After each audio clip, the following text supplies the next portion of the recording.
Salut, je m'appelle Christelle d'ici de la chaîne Académie La Nouvelle Conscience. Alors, une petite vidéo au saut du lit pour vous parler d'un des points clés de l'éveil de la conscience, en tout cas un de mes points clés, le détachement, apprendre le détachement. Donc je voulais vous parler cette notion de détachement, du tout et du rien, des choses que j'ai appréhendées lors des voyages que j'ai pu faire tout autour du monde et pendant toute ma vie. Mais particulièrement le dernier, le détachement, l'abandon. Et le détachement et l'abandon de quoi? Selon qui on est, d'où on vient, où on en est, bien évidemment. Hein, tout ce que je vais vous raconter, c'est relatif à mon expérience. Et c'est relatif, c'est relatif, voilà, à mon expérience. Peut-être qu'on on entend souvent cela dans les environnements New Age ou dans les enseignements, quels qu'ils soient, le détachement. Mais moi, je vais vous parler de mon expérience. C'est vrai que c'est arrivé sur mon chemin assez tôt. Et ça s'est accentué au fur et à mesure des expériences de mon évolution vers l'éveil de la conscience. Quand je parle d'éveil, je parle d'éveil de la conscience, un élargissement de la conscience qui se fait progressivement ou d'un seul coup, là, la conscience devient plus vaste et on observe des choses plus vastement, d'une façon plus sereine, plus en harmonie, plus en joie, plus en gratitude sur tout ça. Là, ce matin, j'ai été réveillée par un petit oiseau. Non mais juste ça, c'est gratitude. Un petit oiseau sur ma voiture. Là, je dormais profondément et j'entends tic, et puis j'entends tic tic tic. Alors j'ai commencé à communiquer avec le zozio. Mais ça, juste ça, c'est le bonheur. Et effectivement, ça a amené à ces notions de tout et de rien. C'est en lien avec les notions d'abandon, le détachement, l'abandon. Et donc l'abandon de quoi? C'est ce à quoi je vais en venir. Parce que on est dans un monde en fait où on est pas tous, hein, mais si on est né dans un monde on va dire si on est né en France, un monde un peu moderne, capitaliste ou par rapport au pays du tiers-monde, bien évidemment, tout est relatif. C'est-à-dire que je suis née dans une famille où j'ai eu une maison, de la commodité, des commodités. J'ai eu de quoi manger, de quoi dormir, de quoi m'habiller, de quoi... tout en une abondance toute relative. C'est-à-dire quand on est enfant, on a tout, on n'a pas besoin à 5 ans d'aller, 5 ou 6 ans dans certains pays d'aller travailler pour justifier de sa pitance ou d'aller chercher sa nourriture dans le ruisseau ou aller chasser parce qu'on n'a rien à manger. On a quand même une forme d'abondance qui est reliée à la matérialité. Les habits, on va à l'école, on a des jouets, bref, on a une forme on a de la matière. Donc ce détachement va être progressif par rapport à la matière. C'est-à-dire le fait qu'on ait tout et que ce tout relatif à obtenir tout de la matière dans une dynamique de acheter, parce que voilà, on peut avoir un tout relatif, hein, une certaine forme d'abondance, mais si on habite au fin fond d'une forêt, effectivement on peut avoir de l'abondance dans la forêt, mais c'est tout à fait relatif, c'est des crans, c'est des niveaux de vie. Alors là je vais parler de niveau de vie relatif à un pays comme en France où on a quand même malgré tout, on ouvre le robinet, on a de l'eau, on peut se laver, on peut se doucher, on a de l'eau chaude, on a de l'eau froide, bref on a un certain confort. Et donc sur mon chemin, j'ai appris une forme de détachement de ce confort, de cette matérialité relative à un confort du quotidien où on se pose même plus la question on nous apprend même pas à être en gratitude. Et même si on nous l'apprend quand on est enfant, on pense que c'est un dû. Hein, c'est un dû d'avoir un bon lit bien chaud, d'avoir un petit déj le matin, de manger le midi, d'avoir des habits, d'aller à la salle de bain, d'avoir des toilettes, bref, d'avoir une forme de commodité dans une maison. Après, d'avoir une mobilette, une moto, une voiture. Bref, c'est les curseurs classiques des mondes européens, on va dire, riches, où on a quand même une forme d'abondance reliée à la matérialité. Et donc, avoir une voiture, c'est quelque chose, c'est un dû. Tout le monde a une voiture, c'est devenu une normalité. Bref, on est dans une forme de normalité qui fait que limite on râle si on n'a pas tout ça. On râle et on se rend pas compte à quel point finalement on est riche d'un certain point de vue de plein de choses par rapport à certains. Et moi j'ai eu cette notion dès le début en fait. Dès le début, dès mon plus jeune âge, j'avais cette notion de regarder toujours en dessous de moi et de me dire oh punaise, la chance que j'ai, la chance. Mais dans mon expérience d'éveil, c'est allé beaucoup plus loin et ça pendant les voyages. D'une part parce que pendant les voyages, eh bien, tout ce que je savais déjà en étant née, c'est-à-dire que ben j'étais riche et qu'il y avait plus ou alors il y avait plus pauvre que moi, c'est-à-dire dans le sens il y avait toujours quelque chose en dessous de moi où c'était pas évident et du coup je m'estimais heureuse. Et ce qui amène à un sentiment de gratitude, de quand on regarde en dessous de soi, se dire qu'il y a toujours pire que nous, plutôt que d'être un enfant gâté et toujours en train de râler parce qu'on regarde au-dessus. Voilà, j'en connais un qui s'appelle mon frère. Voilà, et de se sentir toujours le dernier des derniers, de se dire oh là, j'ai rien, j'ai pas d'argent, j'ai pas de voiture, j'ai pas comme le plus riche des milliardaires de cette planète qui ont la richesse du monde, on va dire. Pour autant, ça ne veut pas dire que vous êtes forcément heureux. Mais bref, sur ce chemin-là, pendant les voyages, effectivement, bon, du coup, j'ai été dérangée. Je suis désolée, je ne sais plus où j'en étais. Et donc, tout ça pour vous dire qu'effectivement, l'abandon a surgi. L'abandon, c'est-à-dire pendant les voyages, pendant mes road trips, eh bien, c'est apprendre progressivement à abandonner. Ça même pas progressivement, oui ça a été progressivement, mais surtout ça a été les voyages. Alors mes exemples d'abandon et de délestage de cette notion de tout, avoir tout et de passer à rien et savoir comment on peut faire avec rien. comment on fait, comment ça se passe quand on a entre guillemets un rien tout à fait relatif bien sûr. Et donc le premier exemple ça a été mon tour du monde. Alors avant cela déjà, parce que quand on part en voyage voilà, j'ai voyagé toute ma vie quasiment. Mais le début des voyages, on peut voyager dans le confort. Alors moi, j'ai toujours été attirée par le camping, être dehors, voilà, être proche des éléments, proche de la nature et être en camping, parce que c'est ce qui a été ancré en moi quand j'étais petite. Finalement, mes parents, on partait en Sardaigne, mon papa était sarde. Et on faisait du camping sur la plage et pour un enfant quoi de mieux que faire du camping. Et pour autant voilà, on naviguait entre la plage, le camping et chez ma grand-mère qui avait une maison en Sardaigne. Mais c'est ce qui m'a beaucoup marqué et j'ai souvent été dans la nature, j'ai été élevée dans la nature finalement, que ce soit lors des voyages ou des vacances ou même à la montagne en Haute-Savoie. Souvent j'étais dehors dans la nature.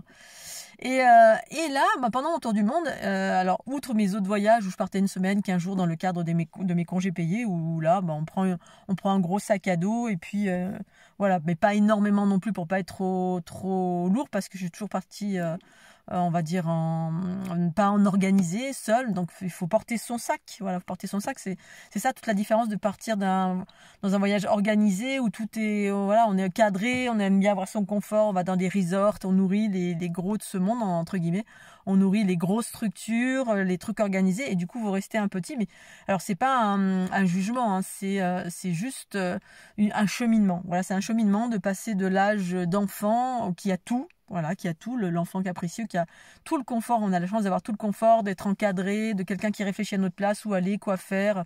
On n'a rien besoin de penser et puis on a juste à se poser et on a tout ce qu'il faut. Et de passer à je dois gérer moi-même mon voyage. Moi-même, mes billets, mon voyage, mes affaires. Et donc du coup, comme je gère tout moi, je vais limiter potentiellement parce que j'aurai pas un bus qui va me porter toutes mes affaires, voire un serviteur qui va me porter toutes mes affaires. Et donc c'est ça qui est intéressant, c'est que du coup on va vers la responsabilité. Et ça c'est l'éveil. L'éveil, c'est la responsabilité est relative à la conscience universelle qui s'incarne dans le corps. Et donc pendant mon tour du monde, ça a été le moment le plus significatif où là, quand vous partez dans les cadres des congés payés, vous partez 15 jours, 3 semaines, et encore c'est rare, parce qu'on est limité, on a un mois de vacances dans l'année, et encore on a de la chance par rapport à d'autres pays qui n'ont pas grand chose. En Chine, en Asie, ils n'ont pas grand chose par exemple, ou les Japonais. Nous, on accorde la chance, mais un mois sur 12, c'est rien finalement quand on y réfléchit. Enfin, moi, pour la voyageuse que je suis, c'est rien du tout. En fait, moi, j'aimerais être toute ma vie en vacances, mais en même temps, c'est le cas. Maintenant, j'ai changé de vie, en tout cas, depuis mes 40 ans. Et faire le tour du monde, quand on passe de 15 jours à 6 mois, alors j'ai fait un tour du monde de 6 mois, c'est pas beaucoup, hein, mais c'est quand même énorme à planifier tout moi-même, tout, et surtout à partir avec rien. C'est-à-dire, on doit avoir tout ce qu'il faut pour 6 mois. 6 mois dans un sac à dos. Et donc un sac à dos qu'on va porter sur son dos pendant 6 mois. Parce que rien n'était vraiment planifié, outre les billets d'avion, parce que ça se planifie. En tout cas pour ma part, ça s'est planifié. Voilà, pour la bonne organisation dans 6 mois, dans le cadre de 6 mois, passer d'un pays à un autre, parce que je savais exactement où je voulais aller, et puis j'avais 6 mois. Et parce qu'il y avait aussi un budget, puis c'était le début d'un tour du monde, parce qu'après il y a mille et une façons de faire le tour du monde et de voyager, ça c'est toujours relatif. Hein. Et c'est ça, cette notion de tout et de rien. Et donc là, ça a été la première expérimentation de partir et puis de se dire, oh là là, qu'est-ce que je vais prendre? Alors prévoir léger, donc avoir des serviettes qui sont hyper légères. Enfin moi j'étais en mode ultra légère, c'était le début du dépouillement, on va dire. En lien, le tour du monde, c'était vraiment le début du dépouillement, d'un dépouillement tout à fait relatif de ce détachement de la matière. Et observer dans ce détachement comment les choses peuvent surgir différemment de nos habitudes d'enfant gâté. Hein, l'enfant gâté qui, via l'argent, j'ai droit à ça, les all inclusive, les resorts, le guide, le machin, le bidule. Si tant est qu'on aime ça, moi j'ai jamais aimé ça. J'ai fait ça une fois, ça m'a pris la tête. Parce que vous êtes avec des personnes chiantes toute la sainte journée, voilà, qui n'appréhendent pas du tout le voyage de la même façon que vous. Et du coup, eh bien là, c'était un bon exercice au tout début de se dire, waouh, voilà, alors là, faut que je réfléchisse. Alors le t-shirt que je vais devoir laver moi-même dans la rivière, ou je sais pas où, dans un gîte, n'importe où, qui doit sécher très rapidement.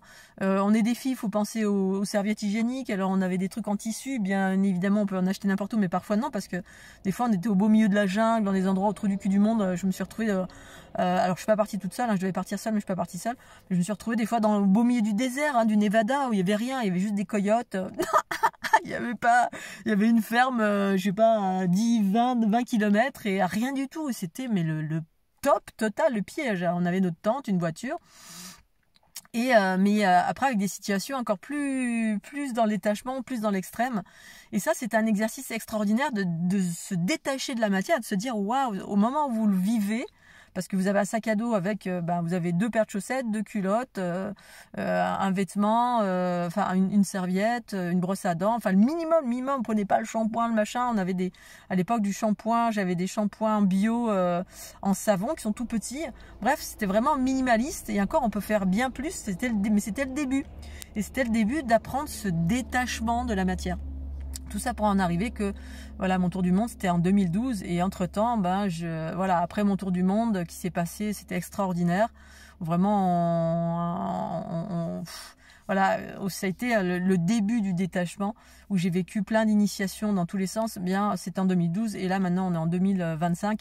Depuis, je me suis détachée encore plus parce que quand je suis rentrée de mon tour du monde, et bien là c'était vraiment le saut. Voilà, ma conscience s'est ouverte à 360. J'ai commencé à entendre de plus en plus ma conscience et ce qu'elle m'invitait à faire, et donc notamment à partir sur les routes pour aller me reconnaître en chacun d'eux. Voilà, c'est-à-dire partir à la rencontre toute seule, parce que mon tour du monde c'était à 2. C'était vraiment un cheminement de partir, de voyager seul, d'apprendre à voyager seul, alors qu'au demeurant, c'était pas mon cas. C'était mon plus gros blocage quand j'étais plus jeune, c'était de partir toute seule. J'avais pas trop... dans un pays étranger, j'entends, parce que sinon, faire des choses seules, toute ma vie, j'ai fait des choses seules. Mais partir à l'étranger seul, c'était mon blocage. Et du coup, après mon tour du monde, ça a été ça. Et je suis partie sur les routes et là, vraiment, c'était le début de l'ouverture. C'est-à-dire, de se dire, allez, je pars. Et là, en l'occurrence, je suis partie en autostop. Alors, je sais plus si c'était le moment, cette période-là où c'était en autostop, ou si c'était en camion. D'abord, je suis partie en camion et ensuite en autostop. Ça a été graduel. Mais apprendre à, effectivement, de faire avec rien. C'est-à-dire, partir avec un petit sac à dos, voire pas grand-chose, et puis sur les routes, sans voiture, sans savoir où est-ce qu'on va atterrir, rien prévoir, être ici maintenant dans l'instant présent, puis se dire tiens, je vais aller là, et puis on met son pouce, puis hop, ça vous amène là. Et au début, donc le cheminement, ça a été, j'étais avec ma tente sur le dos, mon sac, et puis me dire j'allais camper. Et au début, je campais dans des campings, et puis après, j'ai l'initiation, c'était de sortir des cadres. En fait, c'était vraiment faire exploser tous les cadres. C'était vraiment ça, l'information, exploser tous les cadres. Et du coup, tous les cadres, c'était tout ce qui m'amenait du confort, tout ce qui faisait que c'était facile et qu'on ne sort pas de sa zone de confort. Du coup, on est toujours, on s'éprouve pas la conscience universelle et entre guillemets ce que certains appellent l'univers. Ah oui, l'univers va pourvoir mes besoins. Moi, c'est pas l'univers, c'est la conscience, c'est l'univers que je suis. En fait, j'en étais arrivée là et j'en suis là. C'est-à-dire que je me suis reconnue moi-même comme étant l'univers manifesté et que j'avais juste à avoir confiance en la vie, bien évidemment en ayant nettoyé toutes mes peurs. C'est-à-dire qu'il ne faut pas partir sur les routes si vous avez peur d'être agressé ou de ceci ou de cela, parce que évidemment, vous risquez d'attirer cette chose-là selon si vous êtes plus ou moins magnétique, mais d'aller vers cette éternité qui fait que la vie est merveilleuse. Vous voyez la vie d'un point de vue merveilleux, que vous ayez tout, vous ayez rien. Et là j'en fais l'expérience encore. C'est pour ça que je pars régulièrement sur les routes. D'une part pour me faire du bien, me préserver, parce que souvent quand je suis en statique, je me suis polluée. Je suis polluée par les égrégores, les zones où je suis. Donc du coup, polluée dans le sens où je dois monter en fréquence plus fréquemment. Je dois aller dans la nature pour me transmuter ce que j'ai récupéré. Voilà. Et quand je suis en mouvement, je peux aller dans des endroits très vierges, très beaux, et avec rien. Et rien, ça veut dire que là, voilà, vous devez vous laver les fesses dans un ruisseau, voire vous lavez pas, voire vous lavez pas les cheveux. Votre apparence n'a plus du tout aucune importance. C'est-à-dire, j'ai appris à, voilà, on passe de l'apparence est très importante à l'apparence n'est plus importante. Bon, ça veut pas dire que je suis une loque. Je fais attention à moi. Je suis quelqu'un qui aime l'harmonie. Dans mon véhicule, c'est toujours propre, toujours beau, toujours harmonieux. Là, hier, j'ai un garçon qui est à côté de moi qui est arrivé, mais c'était une poubelle sa voiture. Je voyais qu'il voyageait et à l'intérieur c'était une poubelle. Alors après tout est relatif, voyager et être dans l'abandon et pas avoir grand chose, ça veut pas dire être et ne pas faire attention à son apparence. Ça veut juste dire que je suis pas tirée à quatre épingles. Alors je suis rarement tirée à quatre épingles. Moi je suis un peu voilà, je m'en fiche un peu. Même si j'étais dans un job au préalable dans des environnements de luxe où il fallait être tiré à quatre épingles, ça m'énervait. Mais en même temps bon, voilà. Mais pour autant voilà, je peux être en petite culotte et en t-shirt qui sent le chacal. Alors même si je me lave quand même, mais je vais pas prendre une douche tous les jours. Voilà, parce qu'il n'y a pas de douche, il y a rien. Donc je vais me laver avec un petit bol d'eau. Mais ça, j'ai appris ça au long de mes voyages. Une fois, je me suis retrouvée dans la jungle, oui, c'est ça, amazonienne, dans le Pantanal, je crois, au Brésil. On s'est retrouvés avec une chamane, on était 3 amis, donc ma meilleure amie et un ami, Akashai, qui se reconnaîtra s'il regarde cette vidéo. Il n'y avait pas d'eau, il n'y avait rien, on était dans une petite cabane remplie de bestioles qui nous piquaient. Ça, c'est aussi des expériences dans la nature. Et on se lavait dans une tasse d'eau, voilà, on se lavait le kiki, on se lavait sous les bras, on se lavait le museau, et puis voilà, c'était bien. Et c'est hyper intéressant parce que ça vous donne une perspective, une découverte du corps qui se régénère, qui fait que qu'en se lavant pas tous les jours, vous n'avez pas tous les produits chimiques sur votre tête, même si moi j'étais déjà en bio et que je me lavais moins déjà depuis très longtemps. C'était le tout début du détachement. C'est ce que je mettais sur ma peau, c'est ce que je mettais comme produit, si c'est laver moins souvent, tous les trucs qui agressent le corps et qui finalement empêchent l'éveil de la conscience, ça en fait partie aussi. C'est un cheminement de se rapprocher de la nature sans pour autant redevenir une bête, parce que j'en ai plein dans l'autre que j'ai rencontré qui se rapprochaient de la nature, mais ils sont devenus des bêtes. Voilà, il n'y a plus cet équilibre entre l'aspect humain et garder cet équilibre de cet aspect moderne humain où on peut aller dans la modernité, dans une ville et côtoyer des humains et être tout autant retourner dans la nature et retourner proche des éléments, se laver dans la nature, faire avec ce qu'on trouve sur les arbres. On peut trouver des figues, on peut trouver des prunes, on peut aussi, si vous n'avez pas beaucoup de nourriture. Alors moi je suis passée par là, ce dépouillement, et partir avec très peu d'argent et puis finalement j'étais sur les routes à faire l'autostop et puis j'ai rencontré des gens avec qui ça s'est merveilleusement bien passé. J'ai eu que des échanges très éveillés et des gens qui m'ont offert le gîte, le couvert, qui m'ont offert des fringues, qui m'ont fait faire des tours touristiques. Ça, c'était en 2013. Et maintenant, voilà, il y a ensuite d'aller voyager, dormir dans une tente, à passer à dormir dans un fossé ou n'importe où, en bivouac. Alors maintenant, je fais plus ça parce que l'idée, c'était d'expérimenter ça. C'était pas de vivre comme ça. J'aurais pu, mais l'idée, c'était d'expérimenter pour savoir faire. C'est-à-dire, le jour où j'ai rien, je sais faire. C'est-à-dire, je sais faire. Alors, j'ai pas été au point d'allumer un feu avec des pierres comme au Moyen-Âge, pas au Moyen-Âge, mais à l'époque des hommes de la préhistoire. Pour autant, j'avais ce qu'il fallait sur moi. Mais c'était surtout d'avoir confiance en la vie et que finalement, quand vous êtes seul et avec rien, si vous êtes bien avec, c'est super. En fait, je suis bien avec tout et rien. C'est-à-dire si j'ai de l'eau, j'ai pas d'eau, vous trouvez un ruisseau, vous trouvez un endroit où vous baignez. C'est le côté animal en soi. Les hommes, ils savent faire ça d'une façon générale. Les hommes qui sont dans leur masculin, j'en ai rencontré, ils bivouaquent, ils peuvent dormir n'importe où, bivouaquer. C'est nous les filles, c'est le principe féminin qui a un petit peu de mal avec ça. Et au final, bah, c'est possible. Et tout en attirant le meilleur si besoin. Voilà, si besoin, si j'ai un problème ou quoi que ce soit, j'attire les bonnes personnes au bon moment. Bref, avoir foi et confiance en la vie. Et surtout être en amour avec bah, ce moment où je suis dans une voiture. Alors j'ai été en camion, j'ai été en voiture, en kangou, j'étais en voiture. Aménagée, bien évidemment, comme il faut. Et comme selon mes besoins et mes envies, parce que l'idée c'est pas d'être mal à l'aise, hein, c'est d'être bien avec un process minimaliste ou pas, mais d'avoir expérimenté le minimalisme pour se dire waouh, il y a cette forme de détachement qui fait que ok, je me détache de cette matière, parce que la matière, pour moi, l'idée c'est de la matière doit être au service de la conscience et pas l'inverse. Voilà. L'inverse, ça veut dire que la plupart du temps, si on n'a pas expérimenté cette chose-là, cet abandon, ce détachement, eh bien, on est possédé par la matière. C'est-à-dire, sans cela, on se sent démuni. Voilà, s'il n'y a personne pour nous guider, nous dire quoi faire, quand, comment, pourquoi, si on n'a pas la matière, si on n'a pas la douche, si on n'a pas la propreté, si on ne se lave pas 15 fois par jour, comment je vais faire? Oh là là, je suis perdue. Et là, du coup, ben oui, on est une petite chose perdue parce qu'on a été possédé par cette matière qui, la matière doit être au service de la conscience. Et pour autant, ben, c'est intéressant de faire ce détachement, de partir avec des choses, d'être minimaliste, vivre cette expérience d'abandon que ben si j'ai pas, c'est pas grave, voilà, et c'est pas grave. Et demain, voilà, aujourd'hui je mange pas, d'appréhender le jeûne aussi, c'est la part, ça a été la dernière des choses, la nourriture finalement, hein, pour trouver ces espaces de liberté totale relative à la conscience universelle. La conscience qui te dit, mais voilà, tu peux avoir tout et rien, mais ne sois enfermé par rien, voilà. Ne sois pas ni dans le rien ni dans le tout, mais passer de l'un à l'autre, si besoin ou si envie, si tu as envie de, voilà, tu as l'envie de liberté totale, d'être capable de faire avec rien. C'est-à-dire la liberté, c'est, je peux voyager sans pour autant avoir des millions. C'est-à-dire que je peux voyager avec une voiture, même en autostop. Vous avez besoin de liberté, ben vous faites exploser les cadres de ce qui vous limite, hein, tout ce qui vous limite, tout ce qui vous enferme. Ça peut être la matière, ça peut être le besoin de prendre une douche, le besoin de prendre un petit déj dans un café, le besoin de confort. Ça vous enferme. Parce que si on est né dans cet environnement-là, ça nous enferme dans ce besoin de liberté. Et à travers ça, la conscience universelle qui émerge et qui vous indique d'avoir confiance. L'univers vous apporte tout ce dont vous avez besoin, mais tout ce dont vous avez besoin, pas forcément le besoin de l'ego, le besoin de la conscience pour vivre une expérience de détachement. Si c'est ça que vous devez vivre.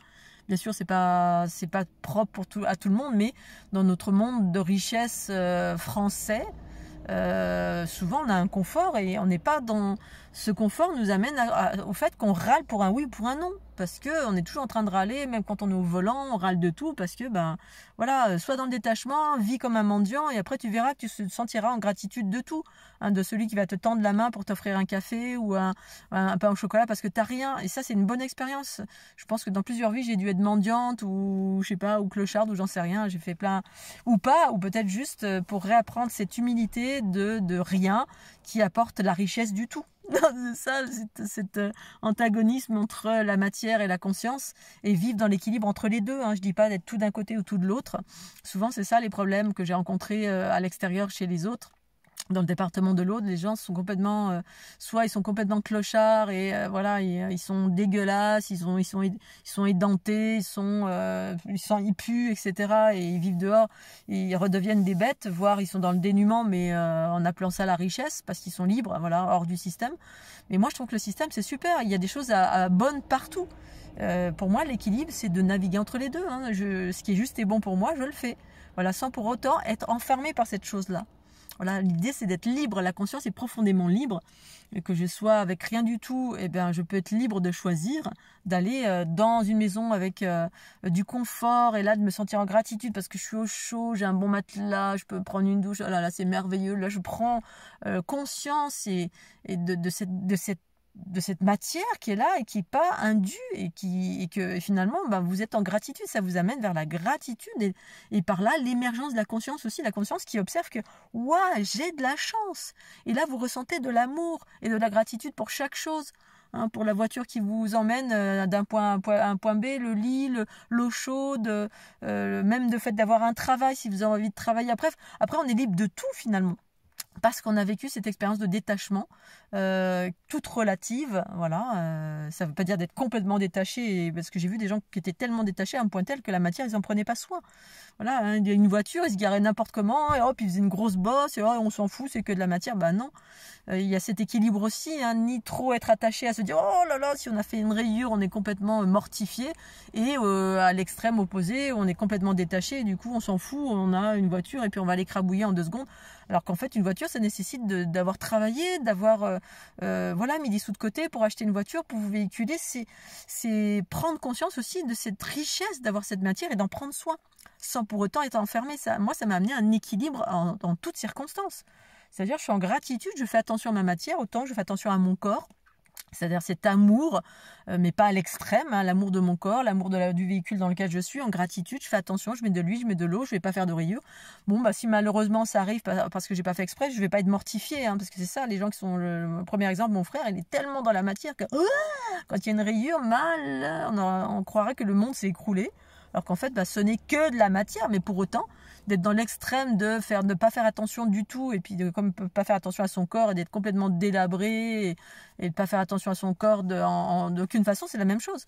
Voilà, il y a cet équilibre entre les deux, que ce détachement m'a appris, un détachement tout à fait relatif, qui est relatif aux notions du tout et du rien, qui sont relatifs à cette notion du féminin, du masculin. C'est-à-dire la matière et la conscience ensemble dans l'équilibre, dans la justesse. Et ça amène une liberté extraordinaire, extraordinaire. Quand je me sens enfermée, hop, vite, je repars sur les routes. Et j'ai besoin de me sentir libérée à travers le fait de pouvoir être là où j'ai envie d'être, de regarder des paysages extraordinaires. Dans la nature, une nature extraordinaire et belle et vierge, parce que sur la planète Terre, c'est tellement merveilleux, il y a tellement de belles choses. Voilà, tellement de belles choses. Et les belles choses, ça peut être de la matière, mais ça peut être, moi, en ce qui me concerne, c'est surtout cette contemplation de la nature qui est extraordinaire, et qui, finalement, demande rien de plus que de prendre ses jambes, ses bras, et de partir sur les routes, et voilà, de pouvoir dormir dehors ou dans un 4 étoiles, de pouvoir le faire sans se sentir enfermé par rien du tout, parce que la condition sociale est toute relative ici-bas sur la planète Terre, vous avez pu vous en rendre compte. Mais si vous avez fait briser les cadres, les cadres enfermants relatifs à cette matière, ou cette nécessité de se laver, de porter des habits comme ceci ou comme cela, ou d'avoir une voiture ou ceci, cela, vous pouvez faire tout et n'importe quoi et vous sentir libre et être en amour de vous-même, et par là déployer la conscience qui est en équilibre avec le corps, avec la matière, une conscience libérée de tout, qui peut vous permettre de faire des expériences extraordinaires en toutes circonstances. Voilà, et là en l'occurrence, je suis à côté d'un lac merveilleux, je ne sais pas si on le voit, bref, c'est le même qu'hier. Qui est une espèce de lac bleu turquoise qui me ressource en plein aspect. Du coup, ça me permet de maintenir mon équilibre dans le sens où si je suis pas bien à un endroit, je quitte cet endroit, voilà. Si je suis trop statique, reprends le mouvement. Si j'ai besoin de liberté, me sens enfermée, prends ta liberté. Voilà, et sors des cadres, parce que souvent, c'est les cadres enfermants relatifs à la matière. La matière, c'est relié à la sécurité, c'est relié à tout ce qui est en lien avec la matière, hein, cette sécurité qui est extérieure, alors qu'en fait, la sécurité, elle peut être aussi à l'intérieur. C'est les deux. Voilà, l'extérieur, d'avoir une sécurité extérieure, c'est bien. Mais on doit aussi retrouver cette sécurité intérieure qui est relative à j'ai rien, mais je me sens bien. Je suis libre parce que j'ai rien, justement. Et qu'en n'ayant rien, je peux avoir tout. Parce que c'est l'accès à tous les possibles. Et voilà, et je vois tellement de personnes qui sont emprisonnées dans leur travail, dans leur couple, leurs obligations du quotidien, et qui ont où la vie on se rend pas compte, on est esclave finalement. On est esclave de se dire voilà, faut attendre les prochaines vacances. Là, je suis partie, et les gens rentrent et ils sont d'une tristesse, voilà. Et encore récemment, j'en ai rencontré des gens qui étaient sur la Via Ferrata et qui adoraient la montagne. Ils étaient en couple et ils voulaient ils adorent la montagne, ils habitent à Paris. Et puis je lui dis, mais alors pourquoi vous n'avez pas déménagé? Même parce que, oui, peut-être qu'il faudrait qu'on soit un peu plus égoïste. Voilà, enfermé parce que madame travaille, parce qu'on ne veut pas quitter son travail, parce que finalement on fait passer nos obligations, notre sécurité, la matière en priorité. Par rapport à nos besoins, nos rêves, réaliser nos rêves qui sont finalement les choses les plus importantes, réaliser nos rêves tout en ayant une certaine matière, mais la matière elle peut advenir d'une certaine façon. On n'est pas obligé de vivre dans un 4 étoiles, ni obligé d'avoir un camping-car à 200 000 euros. Vivre plus simplement, avoir cette simplicité reliée au rien, la notion du rien, qui peut vous amener à vivre, à voyager différemment, voire partir dans l'inconnu quand on est trop dans la sécurité et cette matière qui nous enferme, hein, métro, boulot, dodo, maison, loyer, crédit. Du coup, si votre vie c'est de la faire en Haute-Savoie, en montagne, comme ce gars m'a dit il y a quelques jours là, vous restez à Paris et puis vous êtes malheureux toute votre vie et vous faites des petits sauts de puce une fois dans l'année et puis le reste du temps vous devez vous occuper de vos enfants, vos petits-enfants, votre travail, voilà, alors que voilà, ça nous enferme et donc tant que la matière ne nous enferme pas, c'est super. Si elle vous enferme, vous pouvez faire autre chose. Apprenez le détachement et ça ouvre des chemins que vous n'imaginiez même pas. Faire advenir de l'abondance différemment par, ok, ça je peux l'obtenir, mais différemment. Co-créer une réalité, faire advenir de la matière différemment. C'est ce que j'ai expérimenté à nombreuses reprises. Voilà, quand j'avais besoin d'une maison, j'avais besoin d'un appart, j'avais besoin de ceci, cela, j'abandonnais tout. Je disais, voilà, je veux ça. Ensuite, j'abandonnais. Et avec la certitude que ça allait arriver, et ça arrivait. Mais je mettais en branle des choses. C'est-à-dire, j'étais dans le mouvement. Le mouvement et le lien entre le tout et le rien. C'est l'action, c'est ce qui fait que les choses peuvent advenir. Même le mouvement est relatif à votre mental, c'est quelque chose qui c'est un outil de navigation. Faire un focus, c'est un mouvement, c'est aussi quelque chose qui est relatif au mouvement. Voilà, allez, sur ces belles paroles, je vais continuer mon voyage. Je vous embrasse bien fort. Et vive la liberté et le détachement, si tant est que vous soyez dans trop d'enfermement relatif à ceci ou cela. Allez, à tout bientôt. Bisous.